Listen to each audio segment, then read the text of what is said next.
Monday morning in Makudi, the Benue State capital.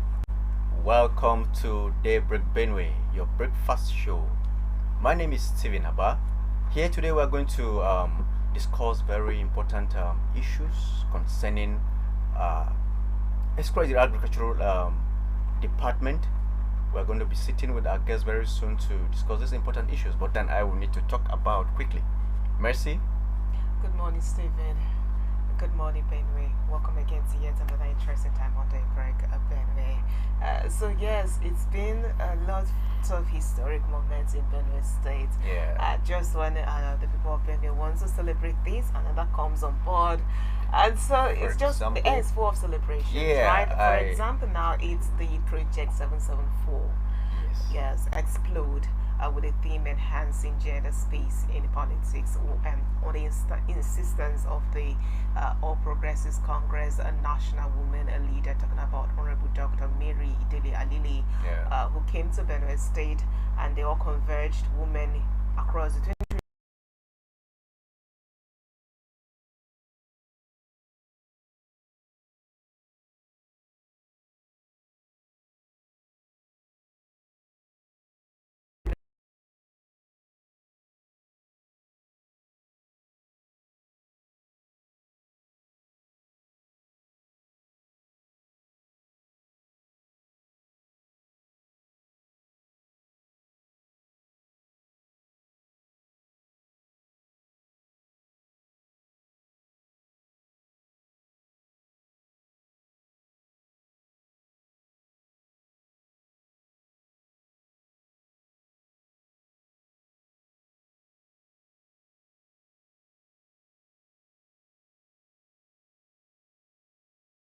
Into them on a platter of gold. I was thinking, Yes. for example, we have the 35% affirmation. That is to say, women were given about 35% that nobody is touching. So, if the woman is not available to occupy these positions, so what should the men do? There are lots of thoughts that happens, behind the scene, as much as theoretically it is said that women are given this chance, and of course power is not given, it's taken. They shouldn't wait to be handed down the platter of God. But out there, when you're actually on the field, you discover that it's not as easy as it seems. The men actually battle this thing real hard, and they don't play fair, to be quite candid with you, when it has to do with their space. So the least they can do is, in as much as yes, some women go out in that doggedness, to gain this space, which is just a little percent. But however, how about a good number of positions are appointees? So why not consider those in terms of political appointments? Your directors, your MDs. Why not consider this a woman? It should go beyond just PSA, SSA, or advisor. Agreed. I agree with you. I'm thinking that I think the first place we should be looking at is the education of the woman, the girl child. We should begin to talk about how our women will be educated and how they come at par with men, and of course to compete favorably with their maybe contemporaries outside this nation, because there are appointments you want to give to somebody, and the person needs to be educated for it. Not just because there's a space and there's nobody, you just bring somebody. For example, you want to give the appointment of probably maybe the commissioner for health, and the place is left to a woman. If the woman is not educated enough to occupy that space, she may not be able to occupy it. So it's very important that we talk about the education of women. Fortunately, we have lots of educated women out there who are capable of manning any office. Okay. But then one of the things that were pointed out, especially by one of the keynote speakers on that event, Project 774 Explode, was the mere fact that men need to come out and support women. Yeah. Yes. So if women realize there's need to support them, I think that is where the issue is. Yeah. Because the average woman will not want to support another woman. Then somebody told me something a long time ago. She said women usually don't participate in political activities because you need to spend a lot of money to get there, and the average woman, if she spends so much money and she loses an election, she will faint and she will die. So the best thing to do is just to stay off politics. It's not even That's by about the way, though. women. The men know the kind of game they play out. I have interacted with women who have taken that step to go into the field and compete with these men. They don't play fair. That's just it. But women highlight, at the end of the day, women need to support men, because if women come out to say they're going to queue behind this man and vote this man, then there's nothing anybody can do about it at the end of It's the day. okay. I think we should be going on a short break. Yeah. And shortly our guests will be seated with us. Do stay with us.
Welcome back.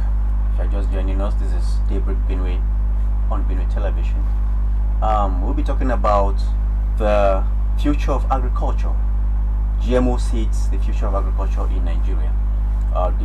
Our social media space has been agog with whether we should continue with GMO. GMO, by the way, is genetically modified organisms that has to do with food, that has to do with seeds, animals, and whatever that can be modified genetically.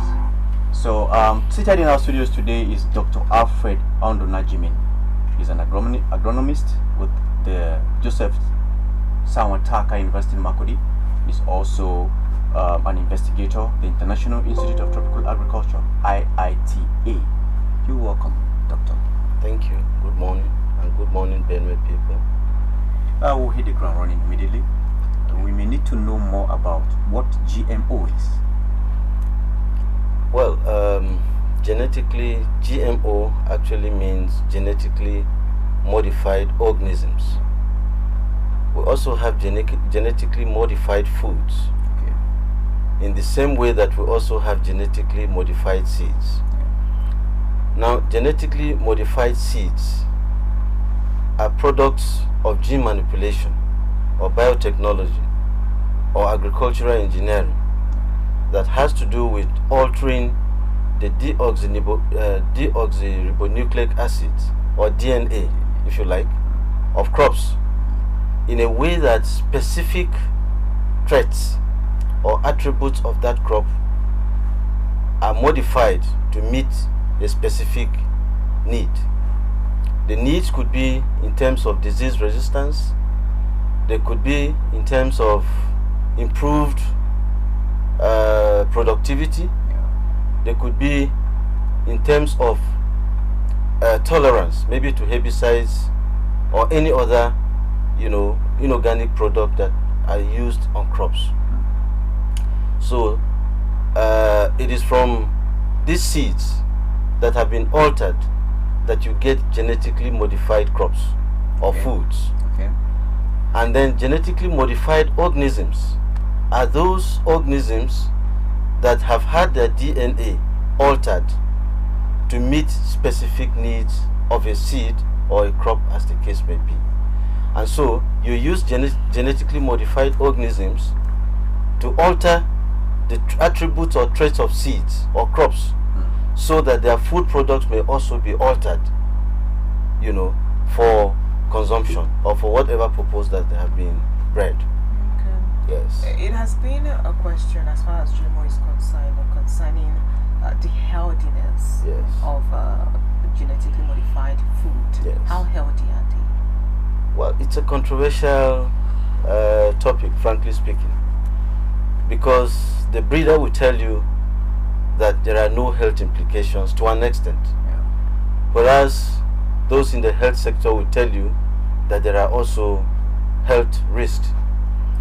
The arguments has been to what extent these genetically modified organisms of food have affected or can affect the health of humans. Generally, the GMO foods have been identified with cancer, even though some say it's short-lived. They have been identified. The cancer is short-lived? Well, no, that the effects are short-lived. Okay. And because they are short-lived, people may not be so predisposed to cancer. It's an argument, okay. And then there are those who say that GMO foods reduce biodiversity. Biodiversity in the sense that certain traits or certain attributes of certain crops may be eliminated over time. And then there is also the risk of reduced nutrition, because you prefer certain food items or vitamins or elements in foods, you may eliminate some over time, and so those may become lacking at some point. And then there is also the problem of toxicity. Okay. Generally, some of the organisms that are used in GMO foods or seeds are inorganic in nature, and so they are unstable. For us, scientifically, most elements or compounds that are unstable lose their state easily, and they can be modified or changed to other forms of products different from what they are intended to be. And so because they are unstable, they may be altered easily or quickly, and that can pose some health risk that is probably not even anticipated. Okay, now, and then there is also the problem of allergy. Okay. We can go on and on. There is also the problem of outcrossing. Outcrossing actually has to do with the transfer of pollen grains, or those things that leads to pollination, from one product to another. Sorry, Steve, before you come in, because I'm hearing a lot of all the negative side of GMO. I would like to hear on the positive side, because it appears as though GMO are becoming the future of agri. Yes, actually, for me, to an extent, it is the future of agriculture.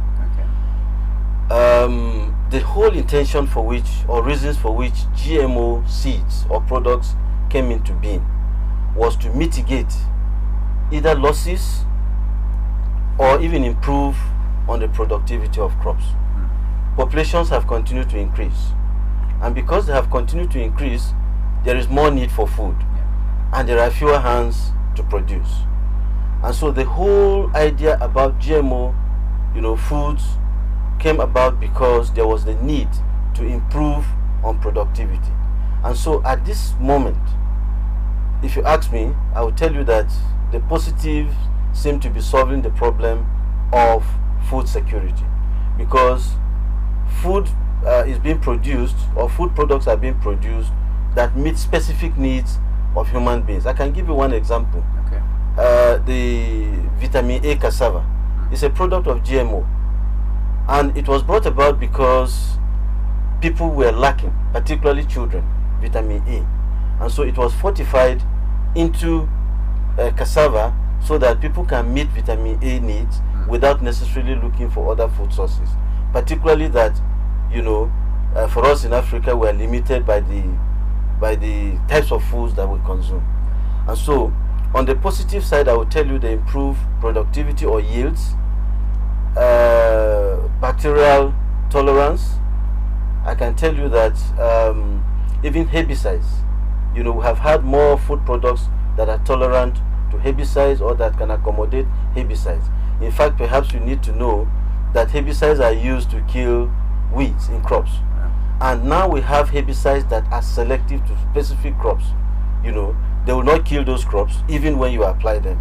These are all offshoots of GMO engineering. Digress a little. You're an investigator with the International Institute of Tropical Agriculture. Yeah. IITA. Yes. What do you do as an investigator? Well, I do lots of things and I do lots of research. I have done works that brought about selective herbicides in cassava in Nigeria. Okay. The products of which have been exported to Tanzania and Kenya at the moment. Of course, it may please you to know that until 2021, cassava was not in Tanzania, it was not in Kenya.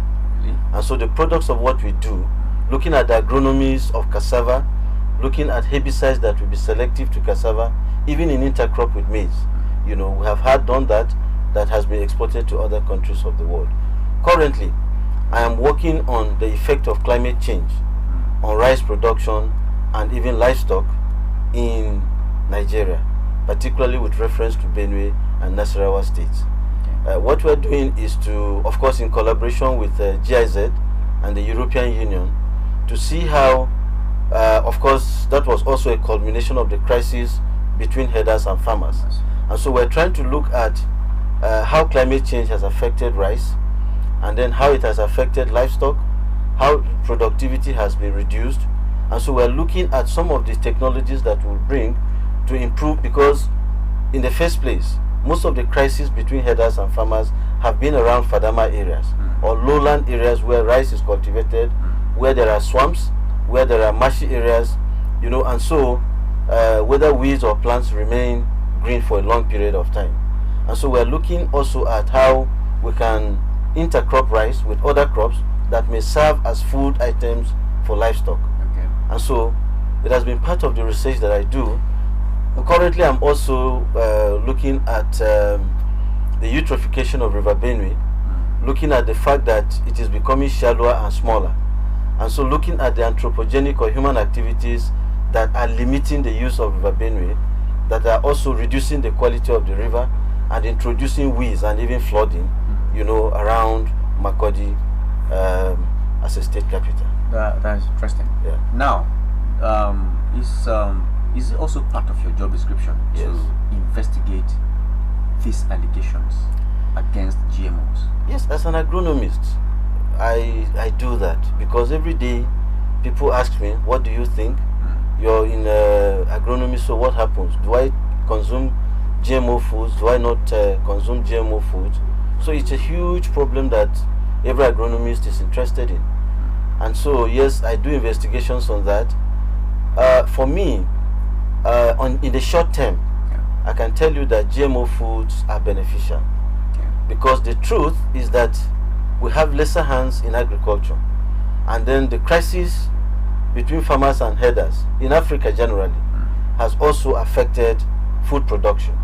Generally, the change in climate globally has also reduced, you know, food yields of crops, and so GMO is a solution, it's an immediate solution to the issue of food crisis or food security globally, you know, if you ask me. Lately we have been working on some rice varieties that we consider as alternative, you know, that can tolerate flooding, you know, for at least 2 weeks. They may be submerged in water for up to 3 weeks, yet when the water subsides, you know, those rice varieties will survive, as against the Faro 44 that is common, you know, commonly cultivated by farmers in Nigeria, and which cannot tolerate flood. And of course, if you ask me, even these rice varieties have come about because we have done some sort of, you know, manipulations on the genes of crops or rice, so that we can have certain attributes that will benefit the farmer. And so in the short run, I would tell you that GMO is the solution to food security. Maybe in the long run, as we continue to look at the fact that, you know, inorganic substances are sometimes used to alter the genes or chromosomes of crops, then we may continue to engage in that area. But as I told you, those who are into GMO will tell you that whatever the effects are short-lived, you know, but is an aggregation and continuous use that, you know, predispose human beings to some of the diseases they talk about. But the immediate is even the allergy. You can ask a question. I'll come back to that again. Yeah, thank Okay, you. because talking about GMOs being a solution to food insecurity, where are these genetically modified seeds gotten from in Nigeria, to be precise? Do our research institutions, like even the Dhaka University, are they the ones producing these genetically modified seeds for farmers to use, or they're being imported from other countries to Africa, to Nigeria, to Benue State, to be precise? Well, I can speak about two institutions that I know. IITA, which works across Africa, and which is the biggest research institute in Africa. Lots of GMOs have been done there. In cassava, that I know about. Where is that situated? In Ibadan. Okay. In rice, that I know about. And then we also have the Biotechnology Center in the Dhaka University, where we use molecular markers to do some sort of manipulation that have led to us having varieties of soybeans and largely cowpea, which we commonly call beans. Now we have 1P1, we have 1P2, we have 1P3 and 4, which are cowpea varieties that are products of the Biotechnology Center at Dhaka University. And each of these beans varieties have their attributes. Perhaps you want to know that few years back, everybody considered just northern Nigeria as the largest producers of cowpea. Today we are making Benue, and indeed other states, you know, producers of cowpea. As we speak, I'm working in Nasarawa and Benue, you know, to export some of what we have done in cowpea production and soybeans, you know, to Nasarawa State. The hope is that we will spread to Taraba, to Niger State, and then some of the other states that are suitable for soybeans and cowpea production. But we still have a good percent of the seeds coming in. Yes. The improved ones imported into the country. Not as such. For these crops, not as such, because we are doing those here in Nigeria and in our laboratories at IITA and then at the university. Is Africa in control of genetically modified seeds? No, Africa is not in control. Maybe because of the willpower and the agencies not living up to their responsibilities. Don't you see that posing, you know, a risk or threat to food security in the future as Africa now? Because now these genetic modified seeds now, what's the lifespan? Is it something, because the seeds used by our forefathers, you plant, you replant, that's the culture. People knew it, they preserved them. But these genetically modified seeds now, do you get to plant and replant them, or you wait for a new batch? Once that one is planted, the lifespan is over, you have to get a new batch. And if this new batch, Africa is not in control of modifying these seeds, it means that Africa is now losing its dependence on food, and it's going to be a bigger problem as far as food security is concerned. Well, let me say that whether or not viability of seeds of GMO can be cultivated for years depends on the crop in question. For soybeans, which is a very sensitive crop, it also depends on how you store, and then other factors, climatic factors, you know, period of harvest and stuff like that. But I would say that firstly, Africa does not have control because of the aloofness or inefficiencies in the regulating systems or agencies in Nigeria. Most do not care, you know, and do not even pay attention to the basic rudiments that will guarantee security or safety of this GMO.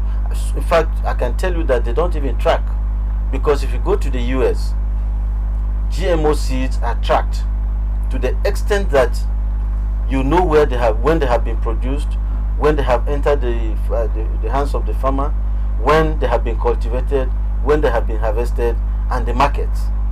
In Nigeria, nobody does that, you know, except the scientist who wants to ensure that he tracks it to a point, you know, but beyond which he cannot go further. So to that extent, I will tell you it's a problem in Africa. but to the extent, as to whether that will affect food security or not, for us, we continue to, generally, seeds retain their traits within 10 years. So if you talk about our forefathers, I can tell you that yes, they were cultivating crops, and over time, but generally, most attributes of those crops will be lost after 10 years. And that's why sometimes at the initial stage you find seeds that are big, over time you find them smaller. You find crops that are extremely productive within 2 to 3 years, and then you discover that you provide all the nutrients, yet they begin to go down. So generally, as a scientist, I can tell you that no matter how good a seed is or a crop is, it loses its major, in fact some of the basic attributes over 10 years. And so that has brought about breeding, where we try to ensure that within 10 years we are able to also look at other varieties of crops that are better than those that were previously there. And so yes, in the ordinary man's eye, yes, they were cultivating over the years and they had crops. But for me, who is a scientist and who is an agronomist and who is an investigator, I can tell you that that affects productivity or yield over time. From your research, yes, which is predominant in the market right now? Is it the genetically modified seeds or the ones that have not been modified yet, circulating among farmers in Benue State, to be precise? In Benue, maybe for rice, I can say to an extent. For maize, to an extent. And then I just told you about cowpea that we've been working on lately, maybe to just a little extent. Only to the extent that we use molecular markers, to determine the traits. By the way, molecular markers are just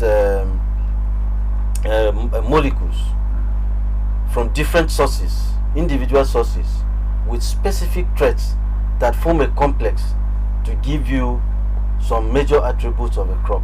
And so you pull a chromosome from here, you pull one from there, maybe the one for tolerance there, the one for leafiness of crops there, and then you pull the one for root division or whatever, the trait you want to bring together. So you bring the individual chromosomes into a complex to give you, the type of crop that you want. And so to that extent, I will tell you, yes, for some crops, but largely most of the crops, are not GMO crops in Nigeria, and indeed in Benue, except maybe for rice, for maize, to an extent soybeans. Can GMOs be weaponized? I'm not sure you can weaponize. Weaponize how? Let me understand. Okay, we've been, the social media is a very good source of information. Yes. So we have videos flying here and there. Yeah. Maybe you would, if not that those videos were marked, maybe you would have played one or two here. Yeah. Experts just like you have come to say Africa should not buy any GMO seed from outside Africa, and that before you use them, they should be tested and certified by experts like you, because these GMOs have been weaponized. For example, one, if you plant them, they are going to destroy the soil. That is one. Two, if you eat them, they may prevent you from procreating. So, and all that. So we, of course, in terms of this, we're laymen as far as I am concerned. So, and is an expert like you that was talking, or we're talking. So I'm asking, can someone weaponize GMOs probably to do one or two harms in the future? Yeah, that's possible to the extent that science is involved. It's possible to weaponize, particularly if unconfirmed. But to me and to my mind, at my level, with my exposure, I would say that is subject to investigation, just like whoever said that, had said. But generally, Africa should be, as I told you, there shouldn't be anything that is exported, whether as a product or as a crop, into Nigeria without first undergoing some scientific assessment, of the attributes. Normally, as I told you, in the US, where GMO foods are consumed the largest, they are marked. Even seeds of GMO are marked. You indicate clearly, either with a logo, with a website of the agency that is involved, maybe with some scanners, for you to be able to detect a few information. Yeah. And I think if that is done, to an extent, it will be difficult to weaponize.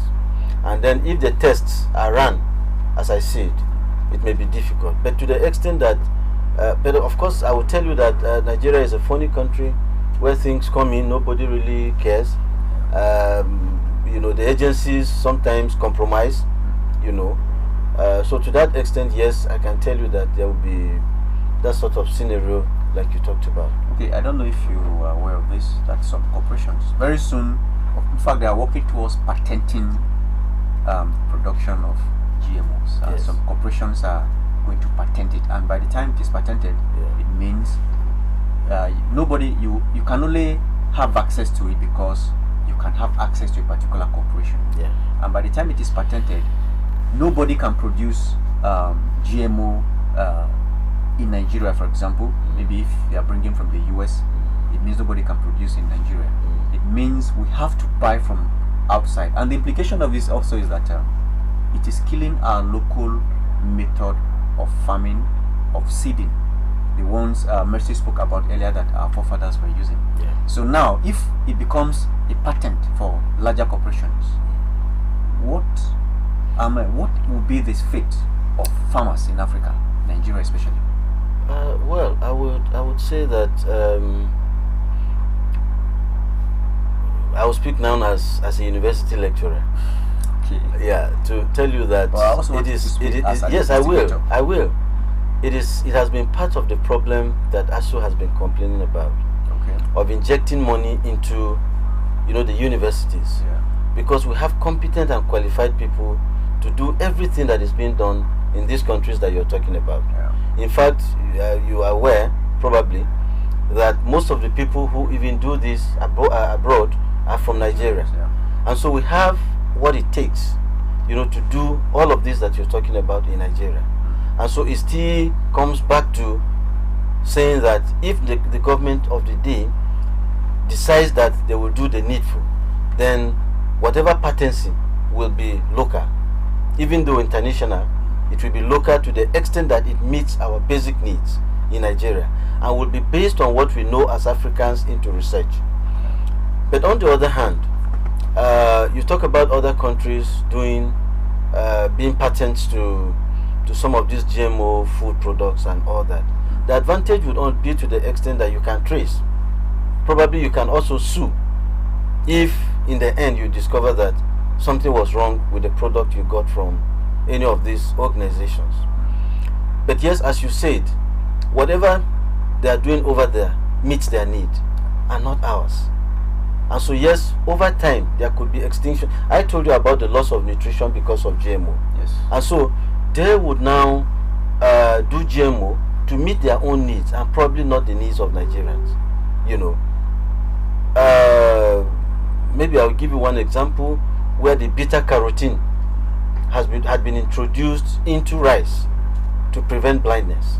Okay. And of course, in Africa, in Nigeria particularly, where people are the most blind. And so you discover that over time, because of this beta carotene, as a result of this GMO tea was fortified into rice, blindness has reduced to an extent in some of these places. Yeah. And particularly they are large consumers of rice, And so perhaps if one sits, for example, in US or in Britain and patents a seed and sends it to Nigeria, it may not meet the needs of the solutions that we as local scientists, are trying to solve for our people. So to that extent, it's a problem to our farmers, because food security has to do with availability.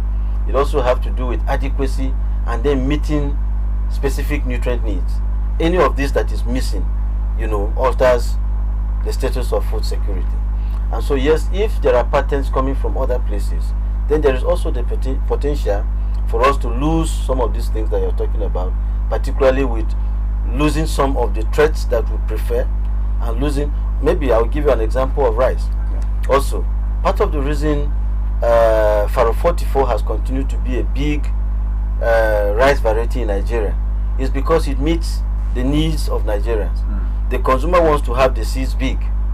They want to have the seeds long.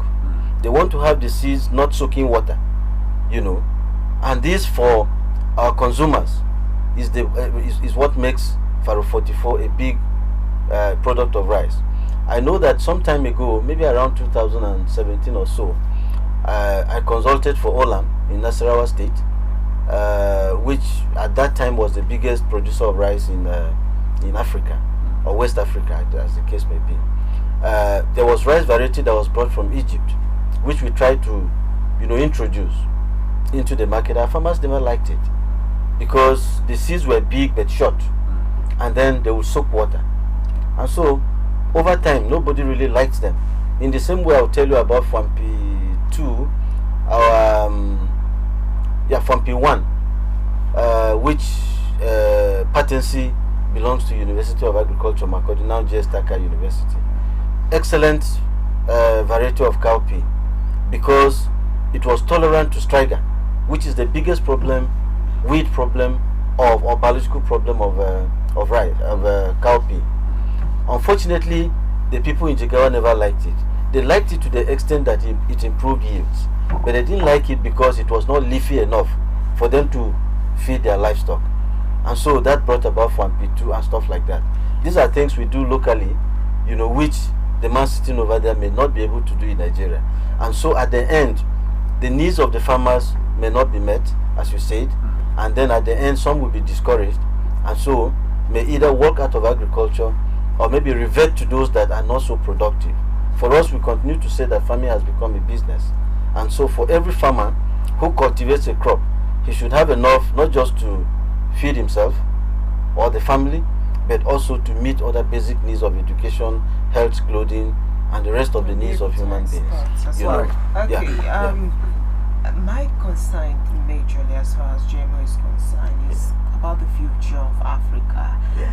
When petroleum came on board, Nigeria jumped on it, relegated agriculture to the background without a futuristic plan as to how to utilize the full potential that come with petroleum, as setting up functioning refineries. As such, it never gained control of the product it had or it have, and up till date is still struggling and is still serving instead of being served because of the resources it has.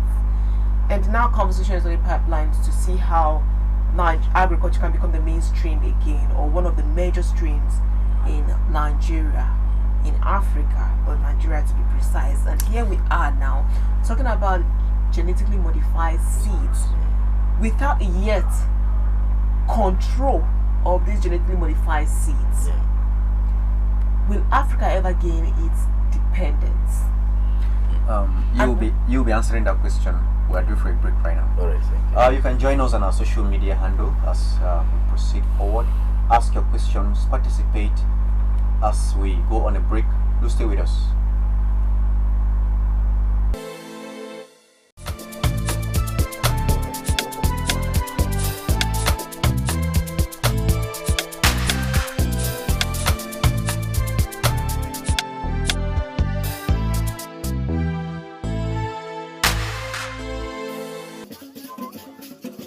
Ikodun mpoka kagogo whenever I hear the sound of the gong. Ochiaga baidu kalopia toha. Utukbo ohimini. Okpoku ogbadibo. Ado agatu apa emakalo kowebo. Unity is the only language we speak. Ujoki doma ekogwe guy. It is time to celebrate.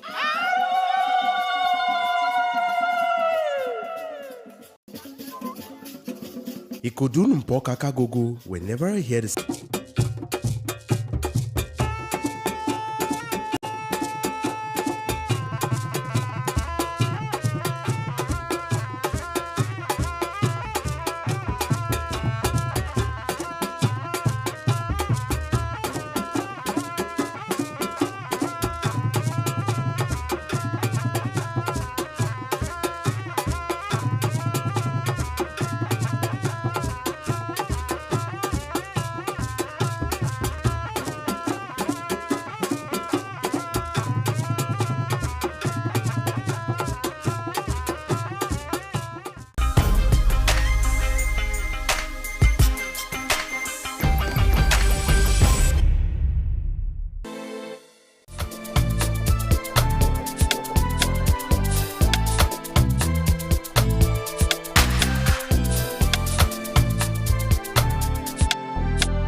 we've been talking about GMO seeds, future of agribusiness in Nigeria. And in our studios, we've been talking with Dr. Alfred Andonojime. He's an agronomist, and with Justin, also an investigator with the International Institute of Tropical Agriculture, IITA. Messi was trying to ask a question about the control of GMOs. She compared the scenario with how we embraced oil in the 60s, I think, without necessarily making plans as in how we are going to control oil. We relegated our agriculture to the background and we embraced oil. And even up until now, we are still not in control of oil. So when it comes to GMOs, what are the control patterns, probably policies, plans that will be on ground for Nigeria and of course the rest of Africa? Ought to even be on ground before you embrace it? Frankly speaking, Yeah. I cannot speak for NAFDAC or Standard Organization of Nigeria, Okay. which should be the regulating agencies for stuff like this. But I can speak based on the knowledge that I have of what happens in Nigeria, and which is to say that these agencies do little. For reasons I do not know, maybe inefficiency, maybe incompetence, maybe dereliction of duty, whatever the reasons. But I can tell you that they do not have as much control as you expect. And so it's a problem. As to whether this will not make our farmers lose their crops, Yeah.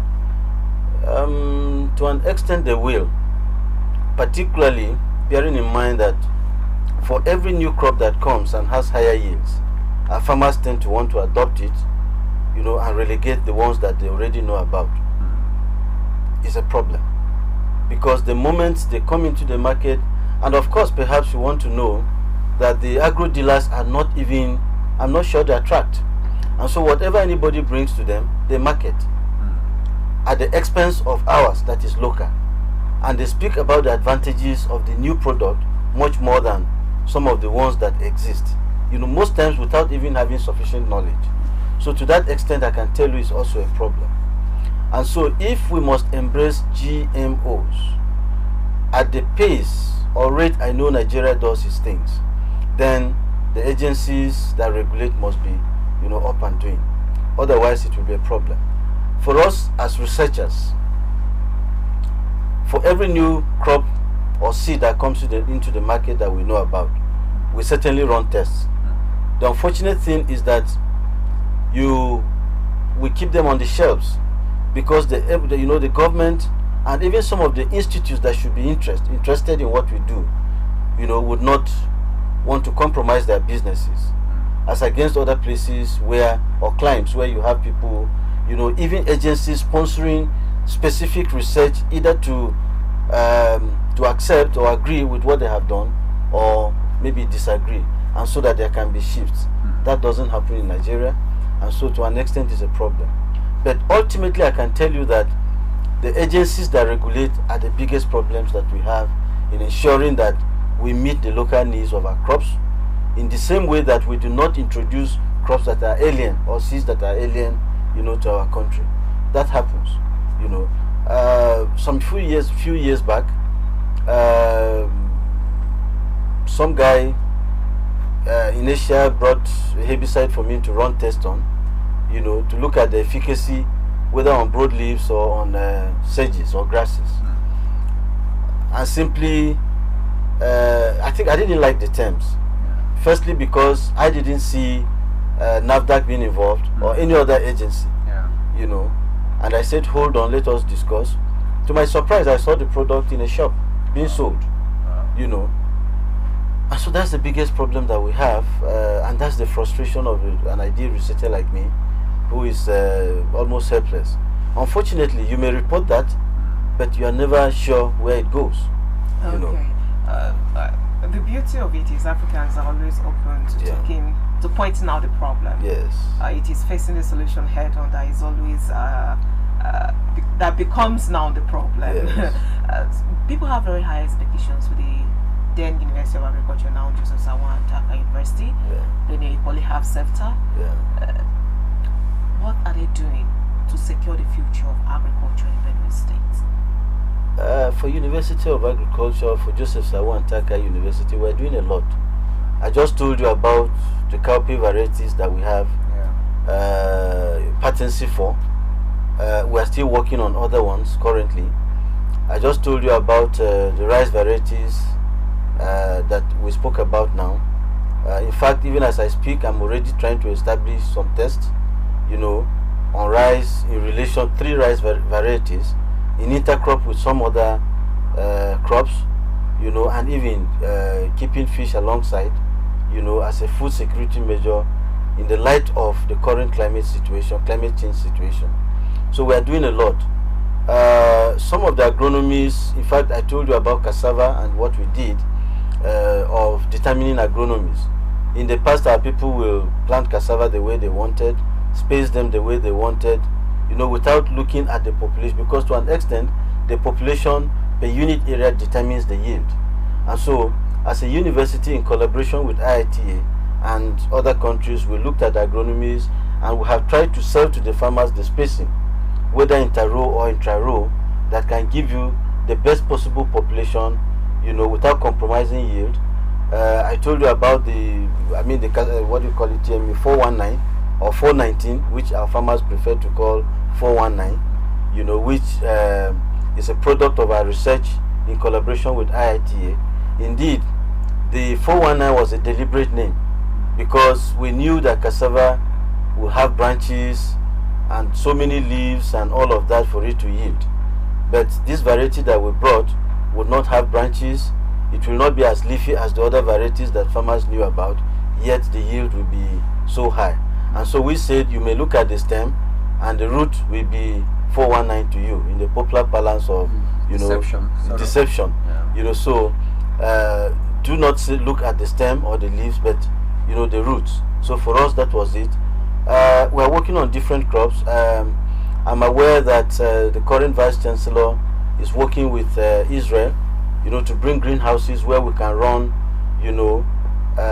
year-round research on specific climatic or environmental conditions, that we can tell the farmer, do this and it works for you, do that, it works for you. So as an institution, as a university, we're doing quite a lot.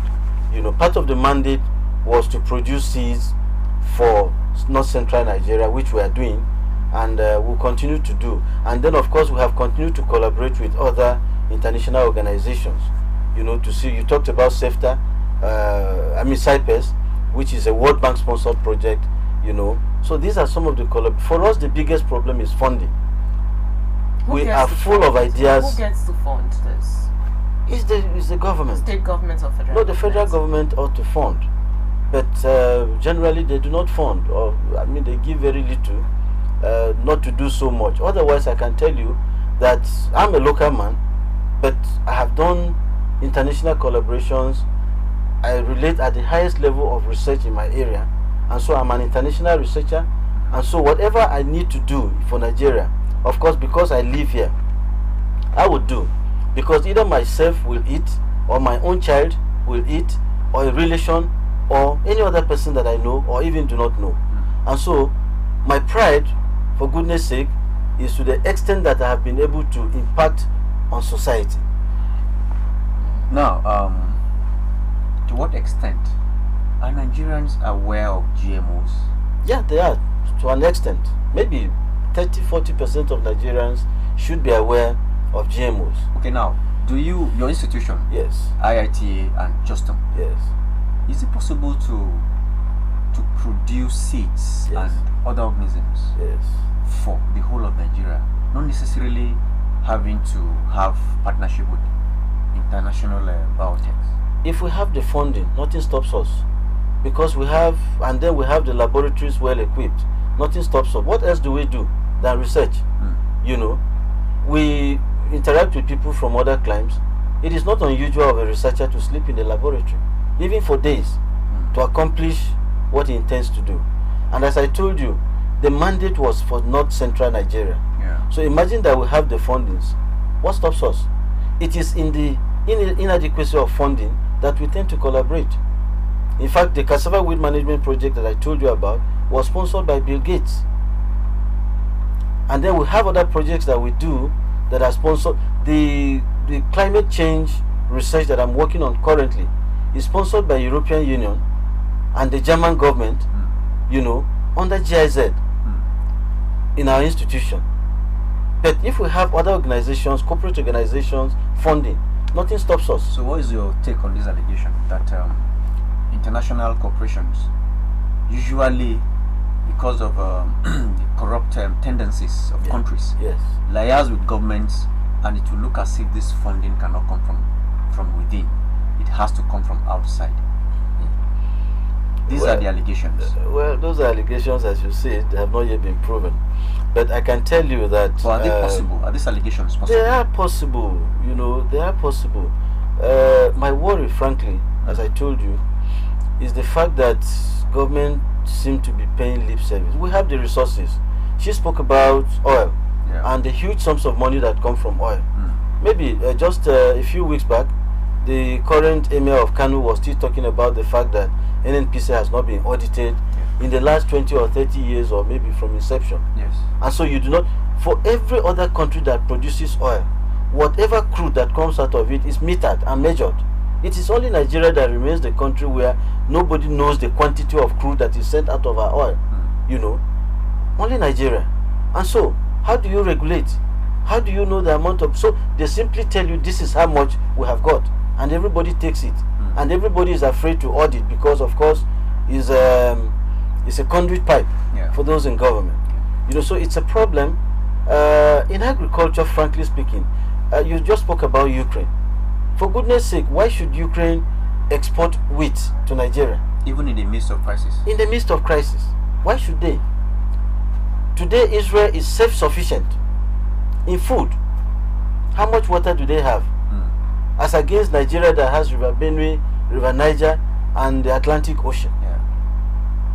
We have some of the best lands in the world in Nigeria, particularly for us in north-central Nigeria. In fact, in the face of climate change, Benue remains one of the most states with viability and potential to feed Nigeria. How much is government doing? And then we have vast lands.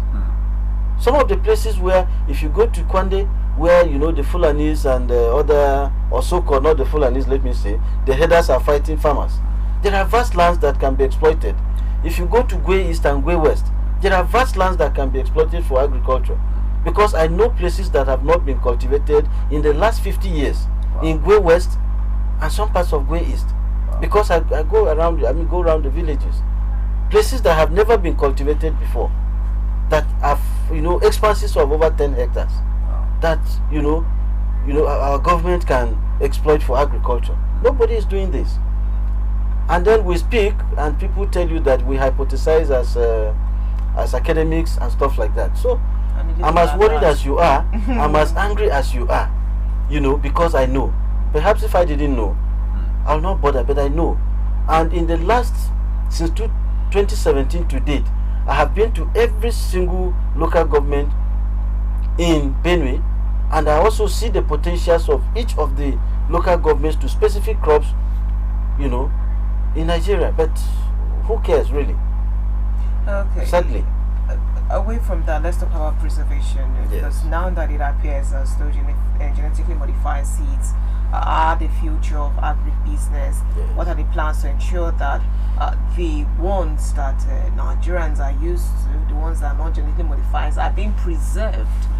Because if you go to countries like the USA, the foods that are not genetically modified are even more expensive than the genetically modified seeds, which goes to see the value they place on it. So in order for us not to lose the valuable item that we have, chasing quantity as against quality, what are the plans to ensure that we preserve these ones while we're still on the agribusiness?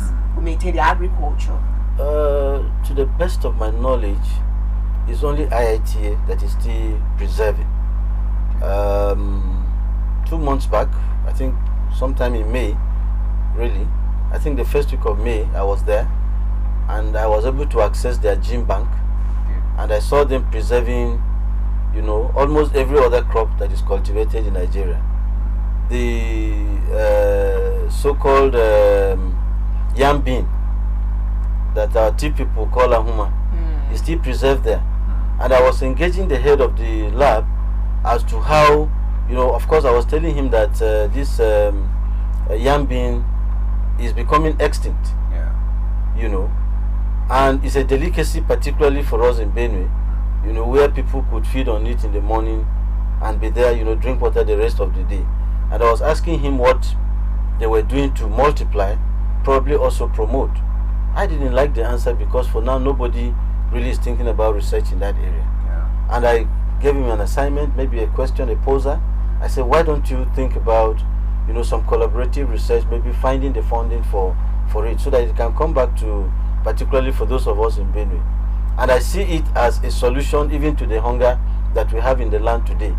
Because if more people consume it, they have lesser need for food for the rest of the day. And so they spend less, And so for me, who is a farmer and who is also into the agri research, I worry, just as I told you. So there are lots of things we can talk about the whole day, and you get angry, you feel bad that we're doing much less than we should. But maybe to answer you, frontally, I would say that IIT is doing a lot to preserve. I don't know about other institutions. At the moment, there is a director of Seed Technology Center that I deputize. We have been trying to see how, in fact, we intend to also see how we can create our own gene bank, and then possibly see how we can begin to collect and preserve some of what the farmers have had over the years. If possible, maybe to see how we can multiply them without necessarily going through this, biotechnology or engineering that is altering the DNAs of crops and stuff like that. And so it's something that we've thought about since last year. As I told you, it still comes back to funding, because the preservatives, we need them. The bottles in which we, just to use the layman language, the bottles in which we need to preserve, the gene bank and the purity that we need to preserve, and all of that, revolve around funding. And so that has been our limitation lately, or maybe since we conceived of the idea. But we are hoping that we can change things a bit, and then it's a continuum, hoping that any other persons who take over from us will also do the same. I think we should be talking about cost now. Yes. There are speculations that this GMO thing is a lead to marginalizing our local farmers. Marginalization here simply means by the time large corporations patent these seeds, they will be the only ones supplying to people. Probably they will be the only ones farming, because the seeds will be too expensive for our farmers to afford. What is your reaction to that? Well, let me say that part of what I've been doing lately, in fact, even on Saturday I was in Buruku trying to educate farmers on the need to use seeds instead of grains. Part of the problem of Benue agriculture is the fact that our farmers plant grains instead of seeds. And so we are educating them to... Please, quickly, can you separate that grain seed? Grains, they look the same they sound the same to me. Grains are meant to be consumed. Oh. Yes. Okay. While seeds are meant for planting. Okay. And seeds meet certain requirements, basically of uniformity in size, in viability, and stuff like that. While for grains, you simply, whatever is grain should be consumed, not planted. But most of what our farmers do is to plant grains. They preserve grains, because they simply harvest. They do not sort, they do not grade, they do not look at seed sizes and stuff like that.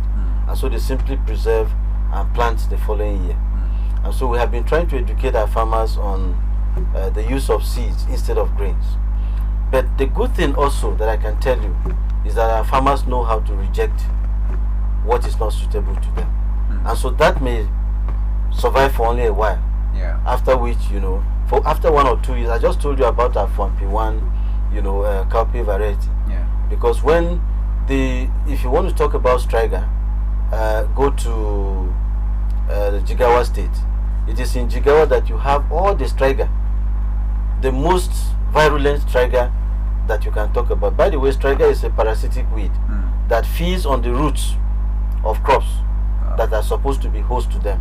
So striga will not germinate unless there is a host crop, you know, particularly for grains and then to an extent cowpea. Now, when we took the cowpea, I told you, to Jigawa, the farmers were really happy with it because it was able to tolerate all the striga varieties or types that they had. But the problem was the fact that our cowpea was not producing leaves and canopy enough for them to feed their livestock, and so they rejected it. So to that extent, I can tell you that whatever anybody brings from anywhere can only survive for a while. I told you about rice that we brought and how the farmers rejected it at a point.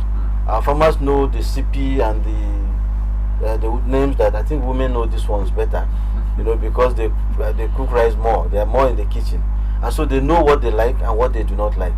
So over time, there is a tendency to reject that which is not suitable to that extent. But of course, we also need to educate, because for me, and that's why we had in those days we have the extension unit, you know, that we do research, sell to them, or at least educate them, and then they will spread the news to farmers. Okay. Now we don't really have it, but my hope is that yes, that will happen. I didn't quite get the answer to the question. Yes. The question still remains the cost of buying the seeds by our local farmers, small scale farmers. Are GMOs not costly? If you want to make them available to farmers to buy, for example, are they not costly? To an extent, I would say they are. Considering the fact that a farmer could just buy a mudu of, let's say, whatever he wants to plant for 1,000, as against grains that may be 2,500 or 3,000, you know. So to the extent that money is coming out is expensive. But I will tell you it's not also expensive, because the yield that you get turns out to be higher than what you spend buying the seeds. And so we are on a project also. Professor Lucky, who works with IITA and heads the project that I'm working on, you know, is also, we are trying to look, I'm sure that from next year, we're trying to look at how we can educate the farmers more on the use of seeds, and then looking at cost, maybe immediate cost and the long-term cost or benefit, you know, that will come to the farmer. And so yes, that we are used to simply getting grains from any source or seeds from any source, as the case may be, and planting, and comparing it to the fact that now you must buy from a source at a certain amount of money that is much more than what you're used to, is an expense. But in the long run, it's not. Some of the seeds may be available, but it may not be a win-win situation for most farmers because of how they have been preserved or how they have been planted. Sometimes they pick these seeds from the store and they have overstayed. When they plant them, they just wasted our cropping season because they will not grow, especially in times of maize.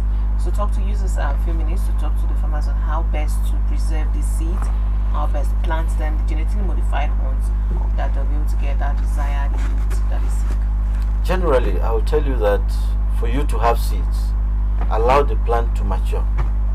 Firstly, most farmers harvest their crops at physiological maturity rather than at full maturity. So the plants just get there, just like maybe a simple example, feeling that once a lady becomes a teenager at 15, she's ripe enough for marriage, as against waiting until she fully attains 18, you know, and stuff like that. So they are both mature to an extent, but one is more mature and will have higher potential than the one that is you know, only mature to a point. That's the kind of example I can give. So ensure that your crops mature fully. Now when you harvest, every single seed or grain has a moisture content, even in store. For any seed that will be viable, depending on the type of crop, the moisture content should range between 10 to 12, maybe 10 to 12%, because they cannot lose out water completely. If they do that, they lose their viability. So they should dry but not to the point where they crack. That's the simple way I can say. So ensure that your seeds are dry, but they shouldn't crack. Sort them to have uniformity of size, and ensure there are no impurities either of stones or seeds of other plants and stuff like that. And then you preserve in an environment that is not damp, in an environment that is properly aerated. There is ventilation, and then you do not put directly on the floor. If you have to bag, keep your bags on a platform. And then like the tomatoes farmers would do, sometimes they prepare a nursery for crops that you need to have a nursery. But generally when you do this, you can be sure that your seeds will germinate better, and they will also grow faster, and you have higher yield. So first, let them attain full maturity. When you harvest, make sure that you thresh or maybe you sieve properly, and then sort and grade according to size, and then preserve in environments that are well aerated and not damp, and then for specific periods of time. If you also, like for soybeans and particularly, you shouldn't store for more than a year. Once the seeds exceed 1 year, they lose to an extent up to 30-40% of their viability, and so that becomes a problem. And so those are the things I can say. Okay. Are there maybe modalities on ground to train our farmers, infrastructure on ground to train our farmers as far as the use of GMO is concerned? Yeah, that will actually be with the extension agents, if you ask me, and the extension unit. For me, my interest is basically doing the agronomies and ensuring that crops meet the needs. And the whole idea of who transfers the knowledge, of course, when I do that, I make use of, generally I would make use of the extension unit, and then it is their responsibility, to ensure that is done. But as I've told you, the major problem is the logistics to move about. The vehicles that, they can enter the rural areas are not there. Who fuels, who buys the vehicles, who transports, who feeds, who, all of those stuff have been the problem of agriculture, particularly since the inception of these new sets of Democrats. Okay. Before we wrap up, on my part, what do you think of the Ministry of Agriculture in Benue State they are doing or can do to ensure food security in Benue State? As far as GMO is concerned? Well, for me, it's willpower, number one. On the side of the commissioner and his workers. Number two, for me, is the ability to lobby the state government to intervene in the areas of need. And that's, for me, funding in the areas of need. And so the commissioner should be more persuasive, should be able to sell his ideas to the governor, who I think is doing quite a lot to improve agriculture, going by the inputs he's giving and some of the other things he's doing to agriculture. And then I think that their staff strength is also not there.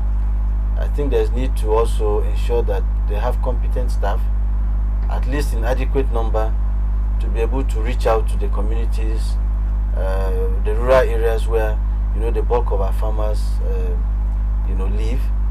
And then I think also that they should be able to collaborate with institutions that may help to sort of give information on the types of seeds that exist, how viable, how helpful, how much yield, basically reaching out to the farmers, awareness creation, and possibly giving some intervention to farmers. There should be a specific government intervention, not the general giving of seeds and fertilizer, but what are the specific needs of the different farmers that exist, maybe just to wrap up, to give you an example, the other day I had an interaction with one of the biggest aggregators of soybeans in Benue, and I asked him what his major problem was with buying soybeans, or with the soybeans that he had, he had been purchasing, and he said it's the fact that they have lesser oil, than what they expect. And and that they expect sometimes that you have, let's say, 18% oil, and they end up getting 10. You know, and I was asking him what can he do as an individual, because we have varieties that produce much more oil, which, I mean, we don't sell, but we can promote you to, you can get from us and try to have off-takers or maybe farmers at local levels who will plant, so that you are able to meet, the need that you. So those are the sort of things that we expect the Ministry of Agriculture to do. Look at those who are aggregators of specific crops. What are their needs? What can research do? How much seeds can they give? How much research can they do, to promote those varieties of crops to meet their needs? And then how assured can farmers be of selling their crops when they produce and stuff like that? So there's a whole lot. It's a whole chain of activities, complex of things that the ministry should do, to boost agriculture. But as I said, if the commissioner is methodological, and then probably also lobbies correctly, and these things are done, I think that will help the farmer, because part of the problem of the farmer is even when the market is not there. Thank God that in the last few years, particularly this year, almost every farmer is smiling to the bank, except for people like you and I who are complaining that foodstuff are too expensive and stuff, things like. But generally, if these are done, then I'm sure that there will be more food, and because there's availability, the prices will also maybe come down a little, and so ultimately all of us as Benue indigenes would all right, be the winners. This is a fine place to leave it. Yeah. We've been talking with Dr. Alfred Ando-Najimin, an agronomist from Justum, also an investigator at the International Institute of Tropical Agriculture, IIT Ibadan. Thank you very much for coming, and we look forward to having a more interesting discussion with you next time. Thank you. Anytime, it's my pleasure. All right. Thank you. We'll be going on a short break, and we'll be shifting our attention to the papers. Please stay with us.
Welcome back.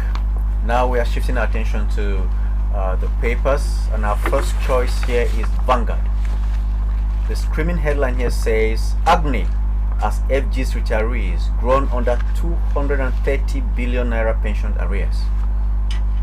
No payment made for over a year. Legally binding upward review suspended for 15 years. Stakeholders call for boycott of government securities. Regular dialogue pressure from labor required. You find this story on page 20. And below the pictorial you have Band A. Disco's monthly revenue rises 42.29% to 142.92 billion naira. Why I want Southeast governors to work together. Obi, that story is on page 37.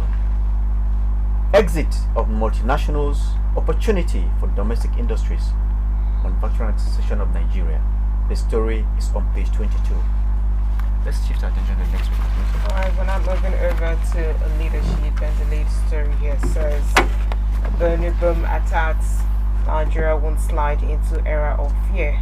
Tinubu vows. You find that story on page 4. The writer says terrorists will pay heavy price.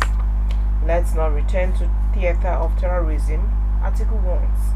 Northern governors, US government condemn attacks. Death toll rises to 21 as security operatives arrest 2 female bombers. And then let's move over to the above the masthead, where the story here says, Serap CBN accounts for missing 100 billion naira dirty notes. You find that story on page 6. And on page 60, Konga's ex-CEO dead not suicide, says family. Besides the Victoria story here, NDLA intercepts codeine worth 7.3 billion naira, page 8. And that's where time will permit us to look at stories from the leadership. Let's move on to another paper. And our next paper of choice is The Nation. The leading headline here says 180 trillion naira federal government's consumer credit scheme set for takeoff. 500,000 out of 2 million applicants in first batch of beneficiaries. Above the masthead, insiders bid for high stakes in banks recapitalization. That story is on page 5. NDLEA operatives arrest 60 celebrators at drug party in Abuja. The story is on page 27. I've been getting salary 2 years after leaving federal civil service. That story is on page 25. Also, you have the permanent secretary under probe for sexual harassment on indefinite leave. Page 5. U.S. Mayor Borno multiple suicide bombing cowardly. Tinubu UN Ndume condemned action. Death toll in 4 attacks rises to 18. Mercy. Alright, let's move over now to Daily Trust, where the latest story here says Cybercrime Act, despite amendments, clampdown on journalists persist. And the writer here says 25 reporters face prosecution since 2015. Nigeria, one of West Africa's most dangerous places to practice. Police FG presidency mom, page 4. Beneath Bima's head, I lost 5 family members in Goza attacks, says relative. Governor Rada queries Kasna Emma, page 3. And that's much time for me to look at Daily Trust. I'm afraid this is where we pull the curtains on today's episode of Daybreak Benue. Please stay tuned for the rest of our program. My name is Stephen Abba. And my name is Mercy Upa. The television news will come up at 9 a.m. Bye for now.